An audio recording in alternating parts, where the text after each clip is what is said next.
En Cocina de Autor hasta hoy hemos visto a narradores de extensas o brevísimas ficciones, a poetas, a dramaturgos, pero nos faltaba alguien que se dedicara al ensayo. Así que es un enorme placer y nos genera gran curiosidad compartir hoy este ciclo con Adriana Amante, ensayista de valiosísima trayectoria y devenida últimamente en novelista.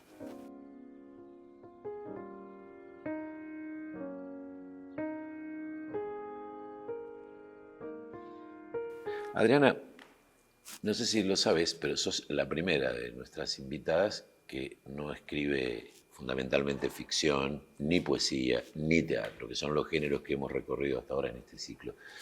Me gustaría que habláramos de la especificidad, vos como gran lectora y conocedora de cómo es la escritura en general, además de docente en esa área, experimentás desde hace mucho tiempo la escritura ensayista, en todo caso la ensayística, en todo caso la escritura no ficcional. ¿Cómo son los procedimientos para llegar a un resultado provisorio, digamos? Me gusta la definición por la negativa, porque es como el adverbio en la gramática. Es lo único que no se define por la positiva, sino por todo lo que no es en la gramática estructural. Exactamente, ¿no? porque si no entraríamos en un lío conceptual de qué es exactamente la escritura, por ejemplo, que vos hacés. Exacto. Y por otro lado, porque en un sentido, al menos los que entramos a estudiar letras en los años 80, y quizás todo joven ahora que también entra a estudiar letras, siempre piensa que la escritura pasa por la poesía o por la novela, que es lo que, o por el cuento, digamos, que es lo que fantaseamos o lo que hacemos en efecto muchas veces los que seguimos letras, vos lo sabés, antes de entrar a la facultad, pero para mí era previsto. No te digo que no supiera de la existencia del ensayo, porque había leído ensayos sin saberlo. Claro, sin era como un pensarlo. personaje de Molière que no sabías que hablabas en prosa, digamos. Exacto, pero nunca pensé que esa podía ser un objetivo de creación. Y Por otro lado, perdón, Sí. estaba pensando en el texto ya famoso, por lo menos dentro de la academia de Hayden White, donde él trabaja con la escritura de los libros de historia y pone en evidencia cómo en esas narrativas aparentemente objetivas, científicas, también interviene la narrativa, también interviene una construcción que es de algún modo ficcional. Totalmente. Pero entonces eso, ¿no? O sea, el ensayo, primero el ensayo como un género y como un género deseable, porque después muchos estudiantes descubren el género, pero suponen que es más bien un medio de comunicación de una idea, como si esa comunicación de la idea en realidad no fuera una formación de la idea a partir de la escritura. Y entonces lo que yo fui descubriendo y eligiendo para mí, más a conciencia, más planificado y en algunas cosas por deseo intuitivo, fue que el ensayo podía ser escrito con los mismos procedimientos que la ficción. Por eso los ensayistas que más me interesan son aquellos críticos que además son escritores y que no hacen diferencia en un sentido visceral, digamos, y que también un ensayo tiene un alto grado de creatividad, ni hablar, el mejor ensayo obviamente, y un alto grado de arbitrariedad, eventualmente, siempre que esa arbitrariedad esté fundamentada. Porque en ese sentido, el ensayo, que desde su propio nombre nos advierte que es eso, es una prueba, digamos, es una tentativa, Exacto. ¿no? Como le llama, por ejemplo, Walter Benjamin a sus trabajos sobre Brecht, ¿no? Tentativas sobre Brecht, son aproximaciones, no hay nada definitivo en el ensayo, ¿no? Eduardo Brunner lo llama en un libro hermoso un género culpable, dice, ¿no? Vayamos a saber cuáles son sus culpas, ¿no? Sí, él habla de los libros de los que fuimos culpables en relación con los que escribimos, pero también con los que leemos, ¿no? Exactamente. Y por otro lado, no nos olvidemos de esa idea provocadora, como muchas de ese querido y recordado amigo que fue Ricardo Piglia, que se puede leer incluso el discurso del método como si fuera una novela policial, ¿no? Es decir, que hay un pacto de ficción y de intriga a develar que está también en la escritura no ficcional. Exacto. Y por eso hay que trabajar el ensayo, de nuevo, no es solo un medio de comunicación, como si, digamos, la urdimbre de la idea, la urdimbre del descubrimiento, sucede en situación de escritura.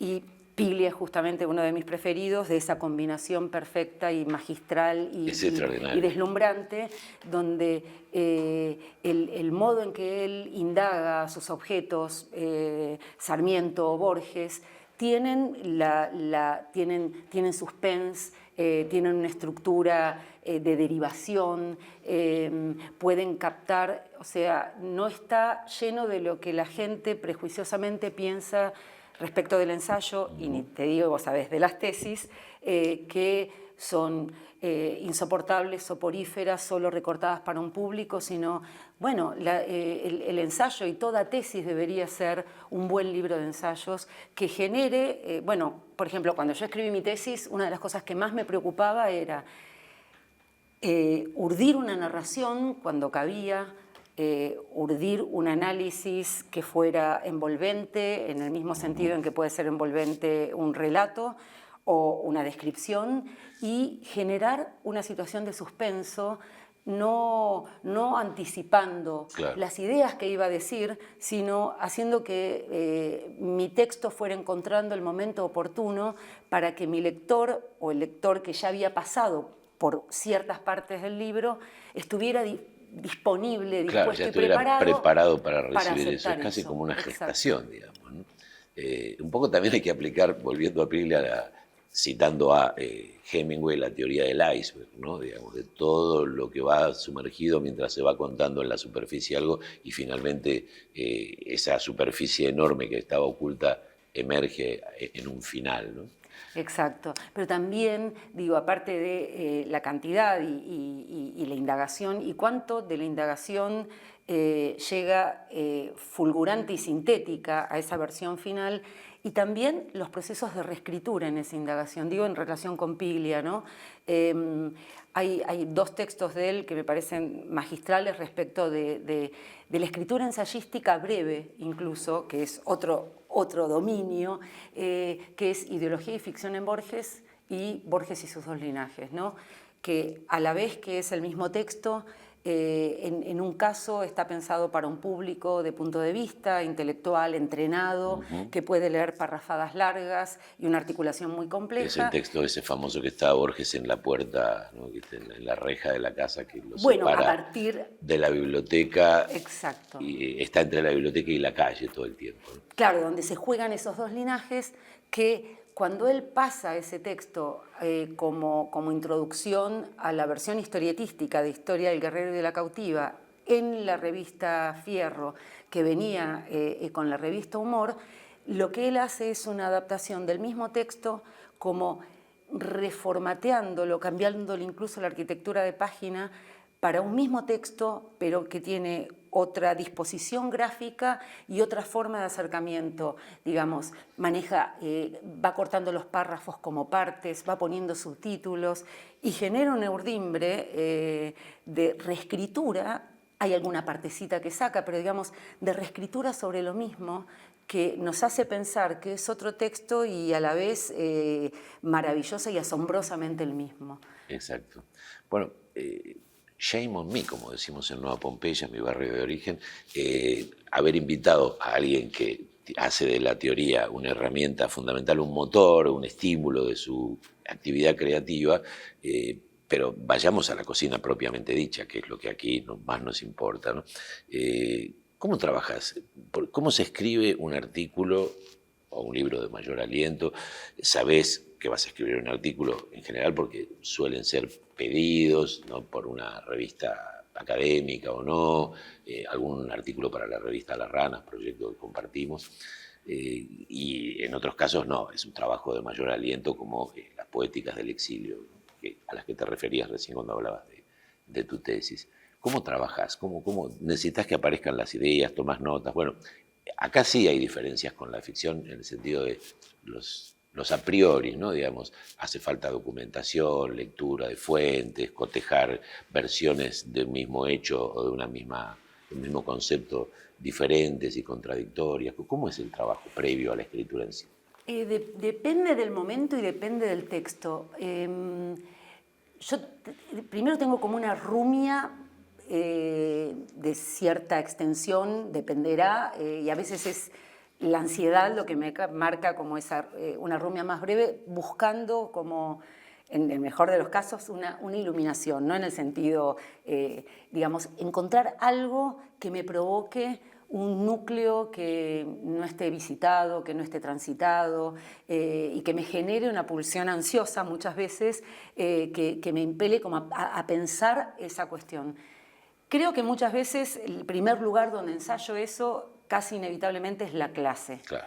Que es un género no siempre bien considerado, maravilloso y que hay que mantener a toda costa, que es ese espacio de encuentro, de diálogo y de oralidad y de escucha atenta, sostenida, que es una de las cosas más difíciles y mucho más ahora, digamos, que no solo tienen los psicoanalistas, aunque ellos tienen un buen entrenamiento, pero todos los que somos estudiantes, sobre todo, vos sabés, de las carreras humanísticas, tenemos un buen entrenamiento de pronto escuchar activamente, no pasiva, sino activamente, un discurso que podría ser ininterrumpido de 2 horas, y también de darlo, y de generar, en el mejor de los casos, incluso si hacemos interrupciones que involucren al otro o procedimientos de involucramiento del otro, estamos entrenados o tratamos de entrenarnos para mantener en el otro esa captación. Digo, vos lo hacés con tus entrevistas históricamente, digamos, esos tiempos largos que ya, y el tiempo de lo vivencial, ¿no? O sea, probar. En ese sentido, quiero aprovechar para hacer un reconocimiento. Siempre me admiró, cuando iba yo a los teóricos de Beatriz Sarlo, la manera en que ella era capaz de tomar la pregunta más imbécil o menos pertinente y llevarla al terreno de lo que ella estaba queriendo explicar o exponer, ¿no? Hay una gran hospitalidad en ese gesto, ¿no? Y un respeto de la palabra del otro, por más poco consistente o pertinente que sea. Eso marca un buen maestro, ¿no? Incluso el maestro que el estudiante puede decir algo un poco debilucho o enclenque, pero uno puede intuir a dónde puede llegar con eso, y muchas veces, y Beatriz lo hacía, los grandes maestros lo hacen o maestras, que es, le repetís lo que ha dicho en un nivel un poquito más complejo, y muchas veces se sorprenden y dicen, yo dije eso, bueno, todavía no, pero hacia ahí vamos a llegar. Y, digamos, esa es una versión. La otra es la de Borges, ¿no? ¿Te acordás? Borges le daba reportaje a cualquiera, muchas veces personas que tenían un nivel muy simple de abordaje, pero él los hacía hacer sentir muy inteligentes, porque siempre encontraba modos inteligentes de responder a algo. Pero también está lo otro, ¿no? Que hay una frase extraordinaria que cita otro gran maestro que fue Noé Gitry, en un texto hermoso sobre Borges que se llama Sentimientos complejos sobre Borges, en donde dice que Borges hablaba de literatura como si fuera algo que le interesara a todo el mundo. Claro. Entonces estaba frente a un entrevistador, el mejor de ellos, creo yo, fue Antonio Carrizo, con todo lo que se lo ha le sacó cosas bárbaras a Borges, por vilipendiado. ejemplo, sobre la gauchesca. Y él le hablaba como si el otro estuviera al tanto de las sagas irlandesas y de los escritos babilónicos. Sí, sí, porque lo que ahí, digamos, se genera en esa respuesta o en la clase o en las indagaciones que uno hace en clase, es algo que, ya que nombraste a Noé, maestro de ambos tan querido, yo caractericé en un momento la escritura de Noé en una presentación de un libro que hice de él como un discurso que piensa. Y creo que esa es la caracterización más perfecta de un ensayista, de un ensayo, de una escritura, ¿no? Pero en particular. Sí, como si uno fuera la puesta en escena del pensamiento vivo, ¿no? Y uno Totalmente. estuviera viendo las ideas a medida que van apareciendo, digamos. Y las ideas solo pueden aparecer por el movimiento de la prosa. Y en el caso de Noé, que tenía además esa escritura de periodos largos, larguísimos, lo máximo que podía tolerar un párrafo, ¿no? De pronto incluso una oración que podía durar 10 líneas, llena de modalizadores, llena de conectores, porque él iba pensando... De subordinadas. Exacto, él proponía, se contradecía, hay ponía un reparo, algo respondía... medio saereano en la manera de escribir ensayos de Noé, que cuando Noé se pone a escribir prosa también sucede, por supuesto, con los protocolos más específicos de la narración. A eso me refería cuando dije prosa. También hay algo moroso que va rodeando el tema, ¿no? como de repetición exactamente. iterativo. La diferencia, creo, es justamente ese corte permanente que Saer hace de la coma hasta casi el borde de lo imposible y de lo incorrecto, Sí, en sí, que eso una está, escritura fenomenal. sobre todo en glosa está llevado, o en la mayor. O en la ¿no? mayor, ¿no? Ese jadeo que produce comas más allá de lo tolerable, y por eso los que amamos a Saer nos fascina y los que lo condenan justamente apuntan al mismo, pero no Lo es que lo condenan es porque no están dispuestos a cambiar la forma de la respirar. respiración. Exactamente. Claro. Y Pasa en Proust, la gente que no puede leer a Proust porque Proust es eso, ¿no? También llevado, ¿no? Al desarrollo de la idea, a la recuperación completa de todo un recuerdo con toda su complejidad y su sutileza, ¿no? exacto, y el detalle absoluto. En el caso de Noé, lo que yo decía en contraste es que sí, es una escritura que piensa y hay mucho de fenomenología de la idea, digamos, ¿no? Va ocurriendo a medida que esa prosa avanza, y solo porque la prosa avanza no precede a la escritura, pero prescindía mucho más de comas de las que incluso la corrección sintáctica admite, ¿no? Y yo aprendí con él, entre tantísimas cosas, sobre todo cuando editábamos el tomo de Sarmiento que hicimos juntos para su historia crítica Sí, sí. de la literatura argentina, a despojarme un poco yo del exceso de comas de buena estudiante y de buena alumna, ¿no? Yo las pongo todas, yo las pongo todas, es Yo las pongo insoportable. todas, pero de pronto pensé algunos predicativos subjetivos no obligatorios, por ejemplo, ¿no? Esas cosas muy saerianas,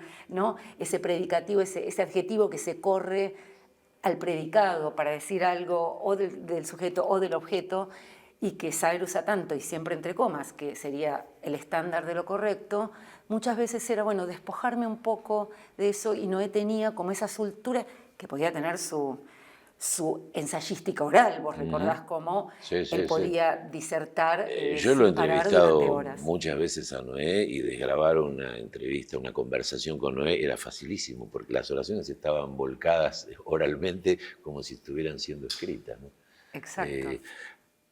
Recién mencionabas esto de la escritura, del ensayo, ¿no? Como que la idea, o hablando de Noé, que uno ve que las ideas van apareciendo, ¿no? Tal vez se podría hacer una diferencia, ¿no? El tratadista, el que escribe un manual sobre un conocimiento ya establecido, escribe algo que ya sabe, y el ensayista en realidad escribe para saber, ¿no? Escribe para ver a dónde llega esa intuición inicial que lo llevó a ocuparse de un tema, de un asunto.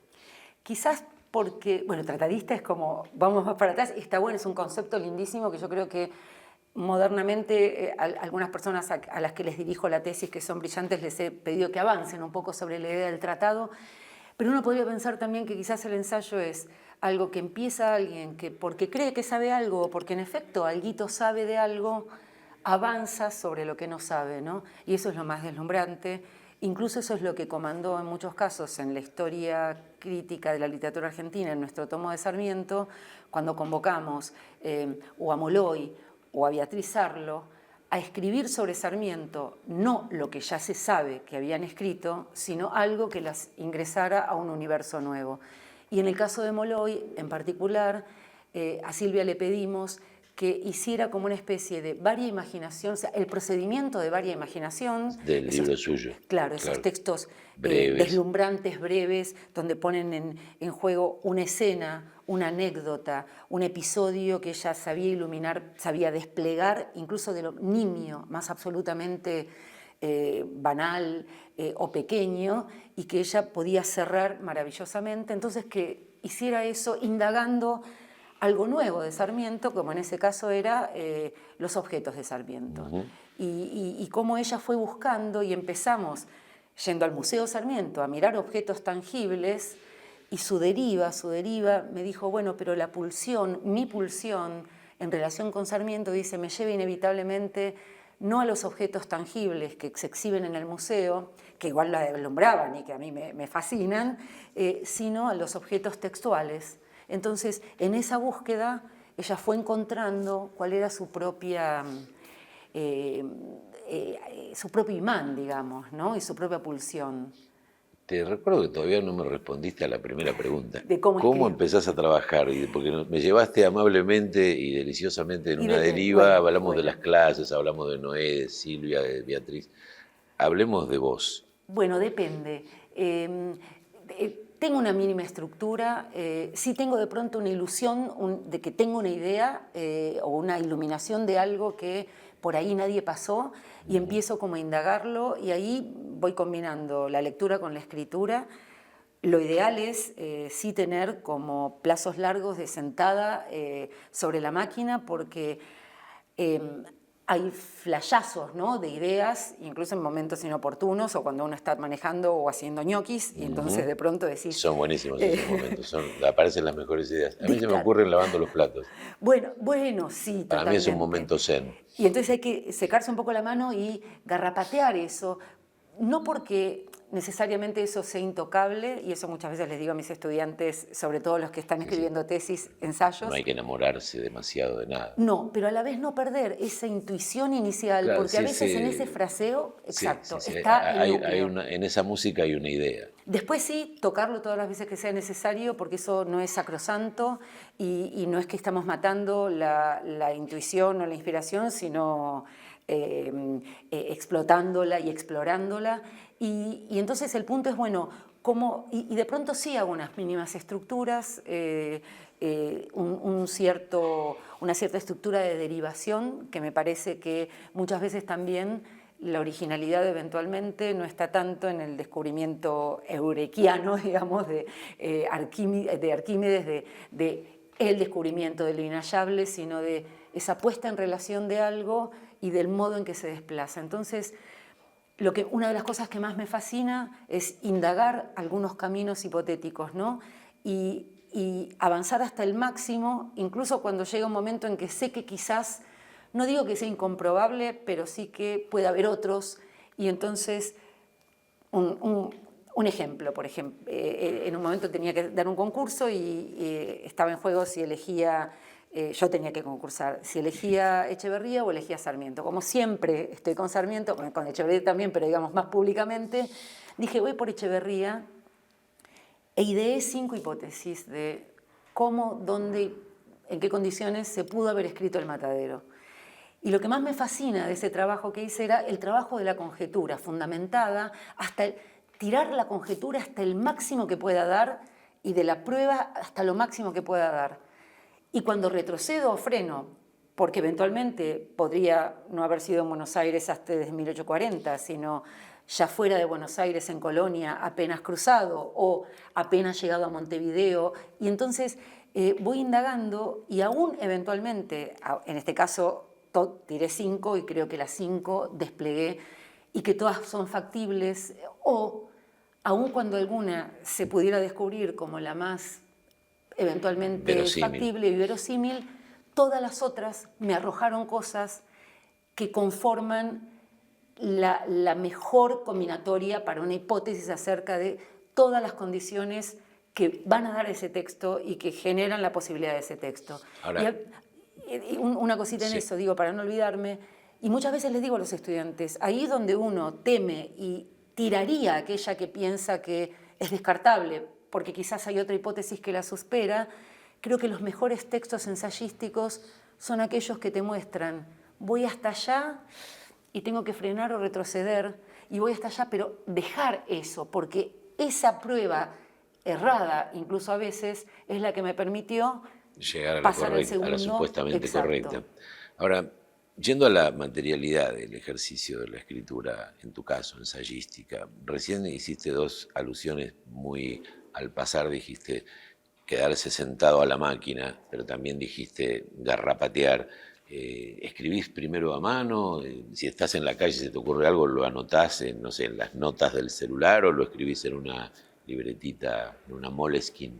Bueno, a veces cuando tengo plata en la Moleskine, y si no, en Cuadernos Gloria, sin pauta, que ya no existen. Sin rayas, tengo claro. algunos. A mí me encantan los cuadernos sin... Tengo muchas libretas y además trabajo mucho, bueno, vos sabés que me gustan mucho los manuscritos y trabajo teóricamente manuscritos de escritores.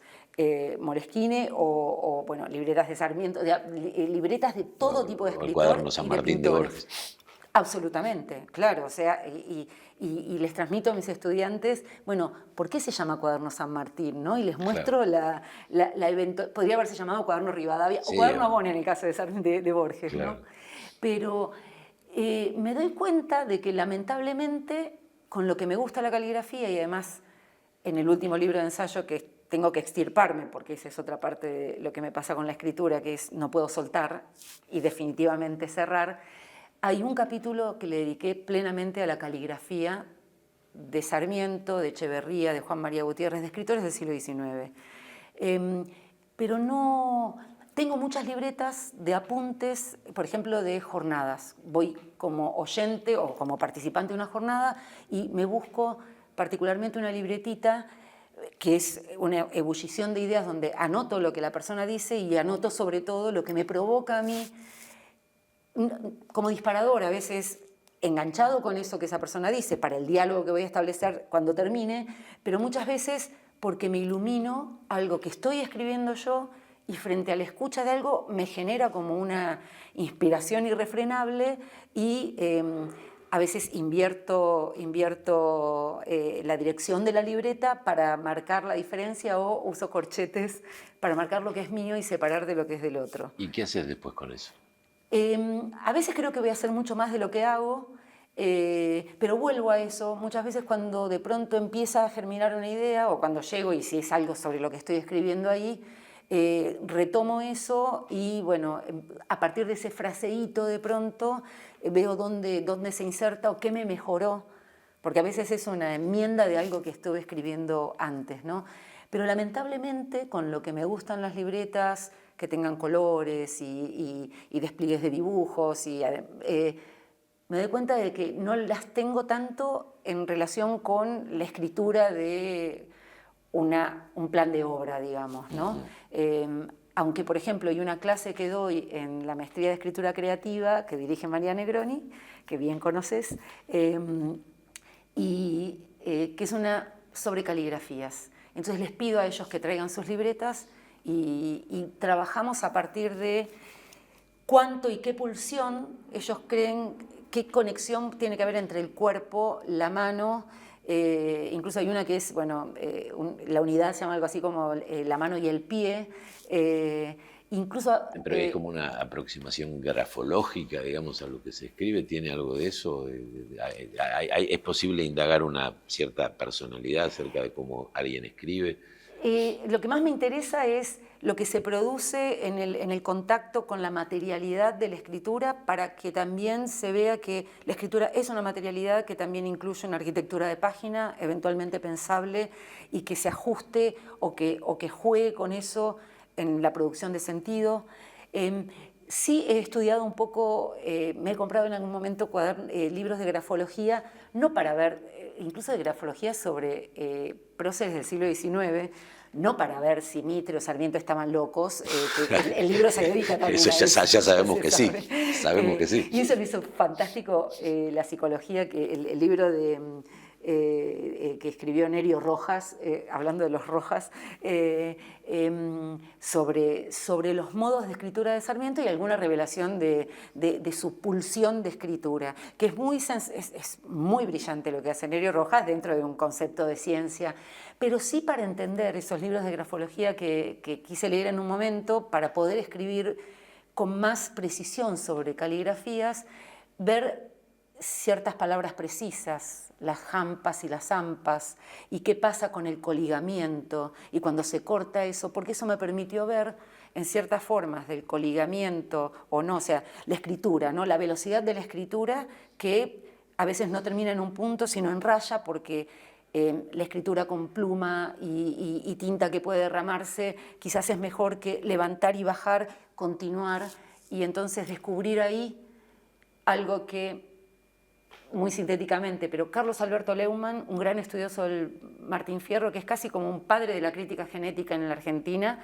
previo a Elida Lois, otra brillante, creía que Hernández había inventado el uso de la raya después de algunos versos o de dos versos del Martín Fierro, y que le parecía, y yo digo... ¿Versos o estrofas, sextinas? En la sextina, de pronto, 2 versos raya, 2 versos raya, 2 versos raya, ¿no? O 2 versos raya, 4 versos raya, o su inversa. No estaba usando código Morse, digamos. No, pero era taquígrafo. Ah, mira. Y eso yo lo estudié bastante, claro. otra vez, ¿no? Lo que entra por el oído pasa por el cuerpo y se transmite a la mano, hay alguna pulsión ahí. Y el tipo que era desprolijo y tenía faltas de ortografía, pero él dice, eso es un invento de Hernández. Y yo ya había visto mucha caligrafía del siglo XIX y me atreví a Leumann, que me parece maravilloso lo que el tipo descubre en general, pero dije, no, no es un invento, porque lo hacía Sarmiento en sus libretas, lo hacía Echeverría en sus cartas, lo hacía Juan María Gutiérrez en sus cartas. Era una convención de la época. Digo. Era un modo que podía ser, no sistemático, pero que era muy recurrente. Yo creo que la genialidad de Hernández, que tiene varias, no está en que haya inventado el uso de la raya, sino que haya pasado el uso de la raya del manuscrito caligráfico a la tipografía. Me saco el sombrero. Creo que esa es la gran inventiva. Y si alguien capturara o recibiera por donación tuya una de tus libretas, ¿qué diría de esa caligrafía? Bueno, cuando escribo rápido la deformo un poco. Creo que hay que mantener el ejercicio caligráfico. Yo tengo buena letra, digo, soy como una traga. Yo soy terrible. Además soy zurdo. Vos tenés una letra que no es particularmente de zurdo, digo, de la tradición despectiva respecto de pobres los zurdos, vos sos zurdo, vos sabés que Tomás, mi hijo mayor, es zurdo, Silvia Moloy era zurda, vos tenés una letra que no parece de zurdo, sos un gran dibujante y eso también genera, ¿no? Entre el dibujo y la caligrafía hay algo...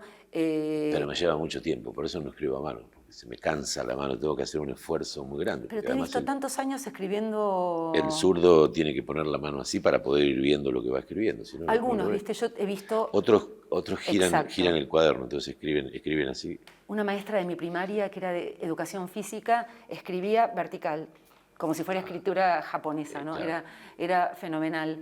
Pero digamos, ¿qué vería? Vería, por ejemplo, algunas marcas, ¿no? Cuando algo me gusta mucho, pongo un puntito y rayitas, como una especie de pan, esos que vuelan, sí, pan de leche, panadero, sí. Eso, como un panadero, marco,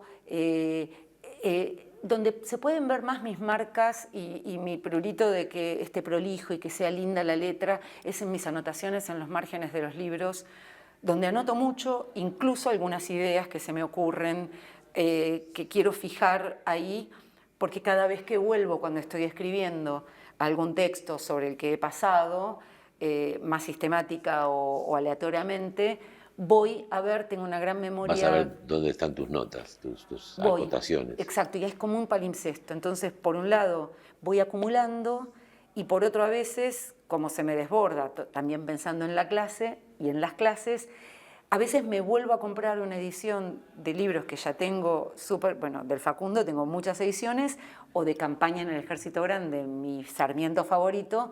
Tengo varias porque tengo una tan marcada que llega un momento en que no puedo entrar cortar con frescura al texto, como Exacto. Hacer eso que vos le pedías a Silvia Molo y entrar fresca, ¿no? renovada. Sin todo lo que ya tenés pensado sobre eso. Entonces me he comprado la misma edición nueva, fresca, y después llego a las dos, ¿no? Y mi cabeza funciona con las dos. Pero hay algo gráfico ahí, me encanta, y ahí sí tengo claves de subrayado, que... Bueno, me fascina cuando eso lo veo en libros de otros, o cuando descubro, veíamos y que he trabajado últimamente con ciertos subrayados de Beatriz Arlo, de sus libros, o ciertos subrayados de Silvia Moloy, que eran casi mínimos, casi despojadamente. O sea, Silvia no marcaba prácticamente sus libros, sino que apuntaba en un papelito, página 80, tal cosa, página 84, tal otra, ¿no? Sí, hay una novela muy hermosa de Marcelo Cohen que se llama Insomnio, donde un personaje se enamora de una mujer que ha tenido una historia amorosa con otro hombre antes, cosa que es habitual, y ese amante anterior le había regalado a ella una Biblia donde le había subrayado un montón de pasajes del Cantar de los Cantares, como dedicándoselos. Y entonces empieza a competir imaginariamente, porque el otro tipo ya no está, no es que esté muerto, pero ya se ha ido del lugar donde viven ellos dos, y entonces discute cómo señaló esta cosa y no señaló lo que está más abajo, más arriba, esto es una Genial. estupidez, ¿no? Entonces hay toda una competencia que se da en el texto, ¿no? Y silenciosa, porque no lo comparte con la mujer. Pero además eso confirmaría que el subrayado es una forma de la lectura y del pensamiento, ¿no? Yo tengo una edición maravillosa en italiano de la Divina Comedia, que la compré en la antigua librería del Valle, que era maravillosa, ahí en Callao. Y lo que me llevó definitivamente a comprarla es que estaba anotada, pero además anotada con esos lápices que se usaban antes, esos lápices que se mojaban, lápiz de tinta se llamaban, Sí, sí. y una punta finísima, Como acuarelables. porque el tipo además discutía, era un erudito, evidentemente, me hubiera encantado conocer a ese señor o señora, discutía las notas al pie, era una edición crítica de la Academia Dante Alighieri de Italia, o sea que no era cualquier cosa. Y entonces aprendí mucho de las notas que hacía Totalmente. este tipo. Totalmente. Bueno, la nota al pie es mi perdición, tanto en la escritura como en la lectura. Amo la nota al pie en general. Hay notas al pie malas y notas al pie buenas, notas al final que se justifica ir hasta atrás y otras que uno dice, me trajiste hasta atrás para decirme página 4, es como mucho esfuerzo. Pero Claro. digo porque está muy desprestigiada, incluso, digamos, a veces se piensa que la nota al pie es un género anquilosado en las tesis y que la tesis es un género anquilosado de la lectura, cosa contra la que yo lucho desde adentro de la universidad, de la facultad misma. Digo, tengo doctorandos de todo tipo y factor, de cualquier tipo de A mí me carrera. cuesta mucho la nota al pie, los libros muy, muy anotados. Pero la nota al pie, la buena nota al pie, no la de la sumisión al temor del jurado o del decir, juzgamiento en general. la nota al pie que aporta pruebas para decir, ojo, no estoy loco en esto, no estoy solo, esto lo dijo también fulanito, Sí, lo dice pero también menganita. como un lugar a veces de la condensación ensayística de algo que No, es... por eso digo, esa sería la buena, digo, la Claro, que uno no soporta es la que está hecha para justificar, para abrir exacto. el paraguas, digamos, ¿no? Salvo que uno pueda, mientras abre el paraguas, porque a veces también hay una cuestión de estrategia inevitable, poder aportar algo que vaya más allá de eso, y a veces son esas cosas que digamos, uno no quiere descartar, no puede cortar el flujo de lo que viene, pero no se quiere privar de haber mostrado que pasó por ahí. Incluso porque la nota al pie, digamos, porque cuando vos hablabas de todo esto, digo, bueno, cuando uno piensa en los orígenes de la nota al pie, trabajada por Grafton, donde claramente el volumen con márgenes, como el pase del rollo al volumen por necesidad de las universidades, ¿no? Y de la erudición, y lo que se va marcando al costado, después se sistematiza y formaliza yendo abajo.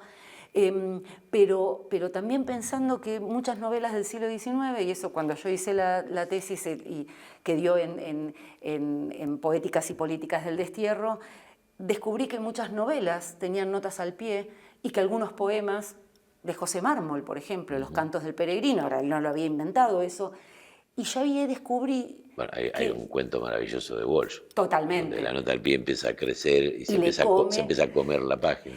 Pero lo que descubrí ahí con, por ejemplo, esto, ¿no? En el caso de, esto era ficción pura, pero los otros era algo así como aquello que se resiste a la literatura, entonces una nota al pie que se resiste a ser incorporado a la novela de Madame de Staël, por ejemplo, o al poema de Los Cantos del Peregrino, pero de lo que no se puede prescindir.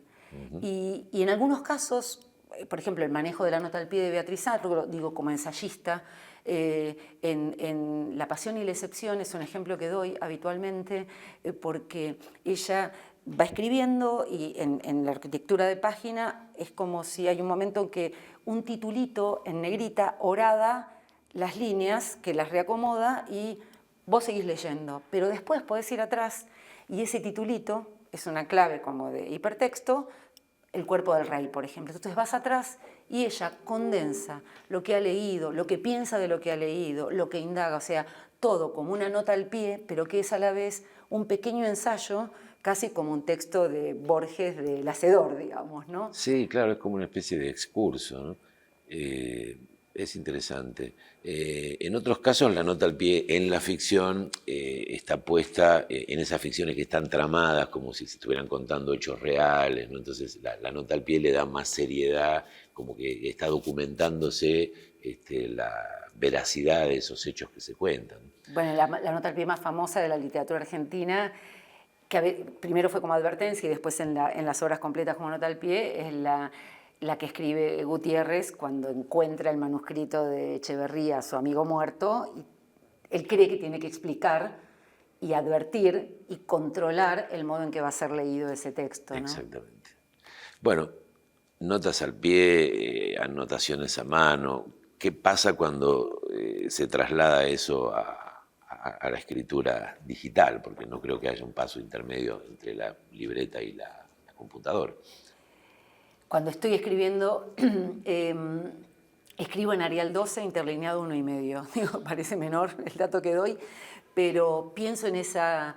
A veces últimamente estoy diciendo, uy, no es como mucho pensar así tan grande, pero por ejemplo puedo editar en Times New Roman 12. No es un chiste, para la crítica no he pedido entregar en Times New Roman 12, entonces editábamos así. Pero digo, a veces necesito para ver la extensión, para ver qué aliento le voy a dar a algo, el tipo de párrafo, las medidas, necesito en lo posible trabajar en esas dimensiones. Y la nota al pie es un regodeo, es parte de los momentos más lindos de la escritura en mi caso.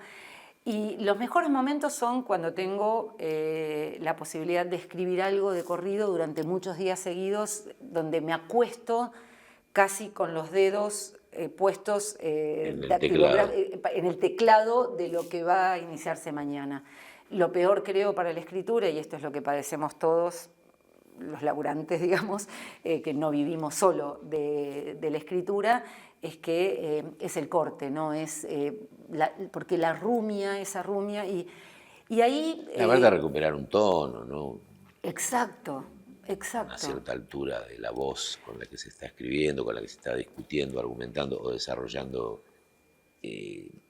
con esos suspensos, ¿no? De ir, digamos, dosificando. Y es un ritmo, yo lo comparo muchas veces, eso que vos decís, el tono y el ritmo, con un avión que carretea. Entonces digo, carreteamos, y no hay que abortar el vuelo antes de que remonte, ¿no? O sea, a veces cuando decimos, bueno, tengo que cortar para ir a trabajar, ¿no? Sino es la frase, es ese carreteo, el que va a traer de nuevo, o sea, no, las ideas... Sí hay algunas que preceden o parece que precedan, pero se realizan por la escritura cuando la escritura remonta a vuelo, ¿no? Y eso significa cierto tiempo incluso de silencio frente a la máquina, ¿no? A veces sí me pasa que en el momento en que se me ocurrió algo que creo que está re bueno y lo planto, me agarra como algo físico y digo, me voy a hacer un té, ¿no? Entonces... Y digo, ¿por qué me voy a hacer un té justo en este momento? A veces es también para bajar eso en el mejor de los... Y a veces al revés. No puedo parar. No puedo Claro, parar. No me arrancan de acá ni en medio de un incendio.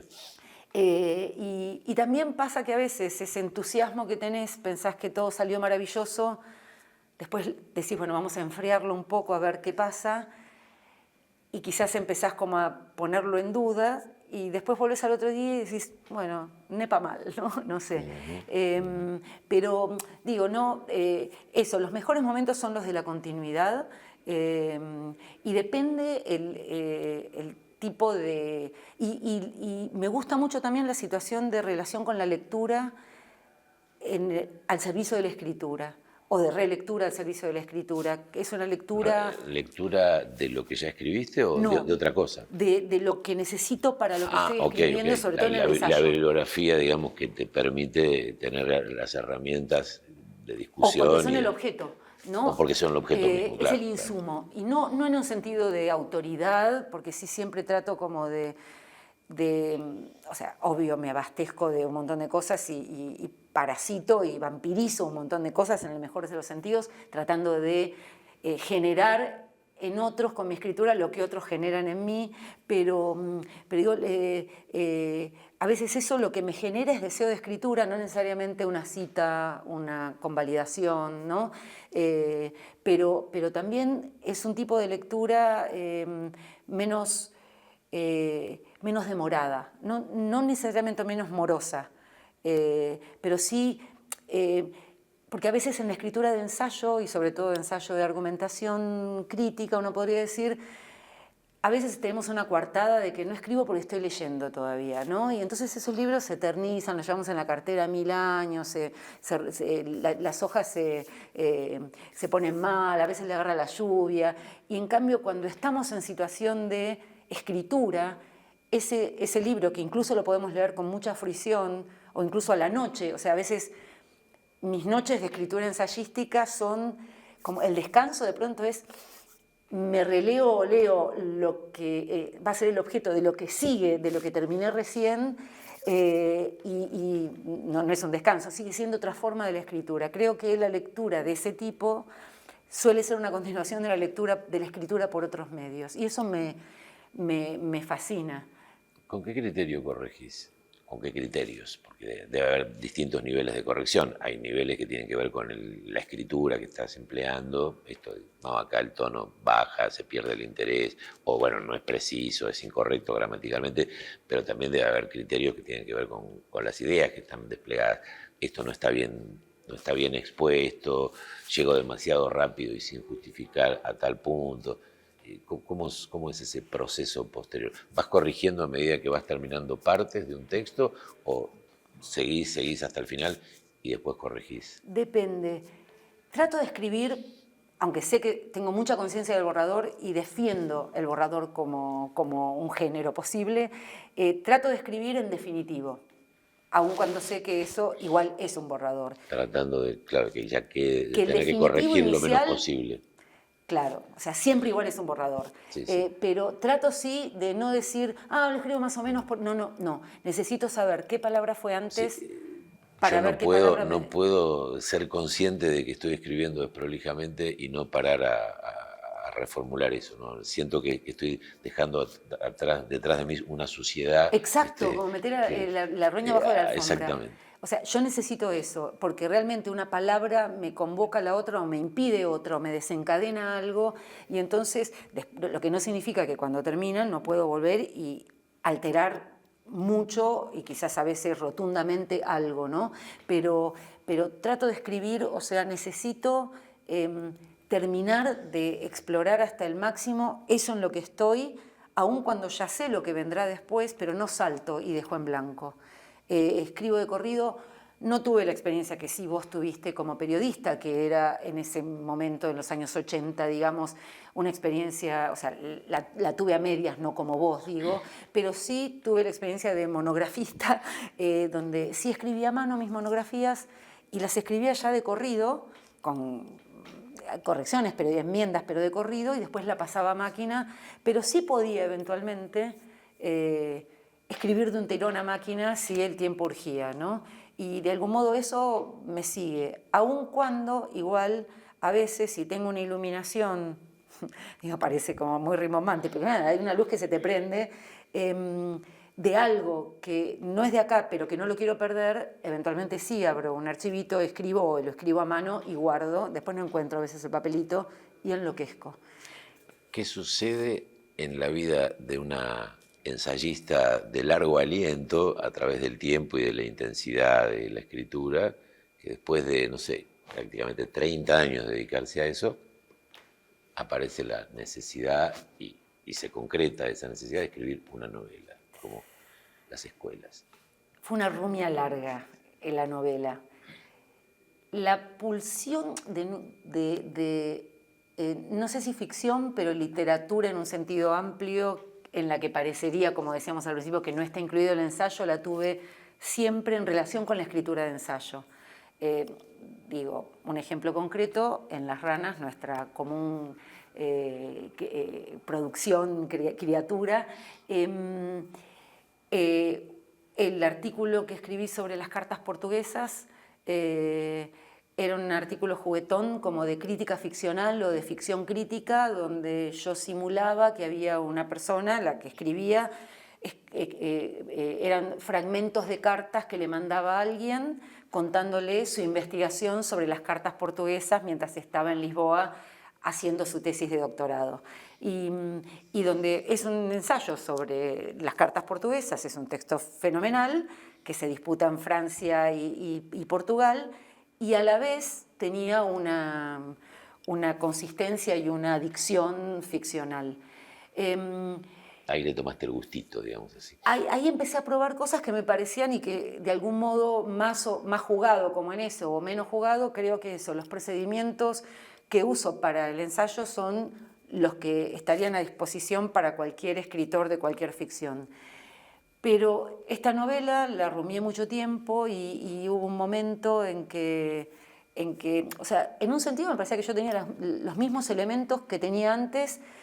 Lo que sí tenía acá era la emergencia de otro tipo de dicción que parecía totalmente arbitraria, aunque la novela no estuvo exenta de investigación, porque inevitablemente soy investigadora, pero tuve que frenar, sí, por momentos. Hubo un fin de semana, porque la novela la rumié 20 años. Tenía 22 páginas escritas de hace literalmente 20 años. Ah, mirá. Y por una circunstancia, bueno, cuando enfermó el papá de David, y era un enero del 2023, tuvimos que volver y no, nada, el tiempo se detuvo mientras estábamos en la vigilia de su internación. No podía trabajar, no podíamos nada, o sea, solo ir a asistirlo y estar con él. Y yo dije, algo tengo que proyectar hacia adelante. Dije, voy a leer esas 22 páginas, 22 que tenía, y a ver qué onda. Entonces vi que ahí sí, dije, hay para tocar, pero dije, no, si yo toco y me detengo en esas 22 no avanzo, a ver qué puede pasar. Entonces dije, las leí, dije, algo acá hay, continúo. Y la escribí en menos de un mes.